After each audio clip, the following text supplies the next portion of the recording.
হঠাৎ করে রাজধানী সহ সারা দেশ কেঁপে ওঠে ভয়াবহ ভূমিকম্পে। শুক্রবার ছুটির দিন হওয়ায় সকালে ছেলে মেহেরাব হোসেন রিমনকে নিয়ে মাংস কিনতে বেরিয়েছিলেন বাবা আব্দুর রহিম। তবে মাংস খাওয়া হলো না বাবা ছেলের। ভূমিকম্পের পর রহিমের খোঁজ নিতে গিয়ে পরিবার দেখেন তাদের দুজনেরই মুঠোফোন বন্ধ। সন্দেহ হওয়ায় এক পর্যায়ে sir Salimullah medical college Mitford হাসপাতালের মর্গে গিয়ে দেখা মেলে বাবা ছেলের নিথর দেহের।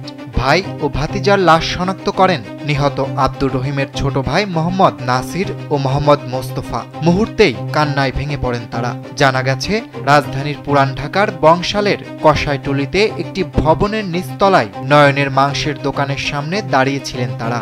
হঠাৎ ভূমিকম্প শুরু হয়। তীব্র ঝাঁকুনিতে দোকানের সামনে থাকা ক্রেতাদের উপর ভবনের ছাদের রেলিং ভেঙে পড়ে। এ ঘটনায় বাবা ছেলে সহ ৩ জন নিহত হন। নিহত আরেকজন হলেন স্যার সলিমুল্লাহ মেডিকেল কলেজের ৫২তম ব্যাচের শিক্ষার্থী রাফিউল ইসলাম রাফি।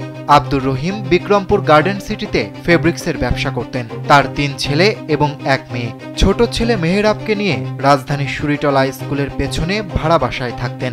তাদের গ্রামের বাড়ি লক্ষ্মীপুরের চন্দ্রকোনায়। বাবা ছেলের হঠাৎ মৃত্যুতে পুরো এলাকায় নেমে এসেছে শোকের ছায়া।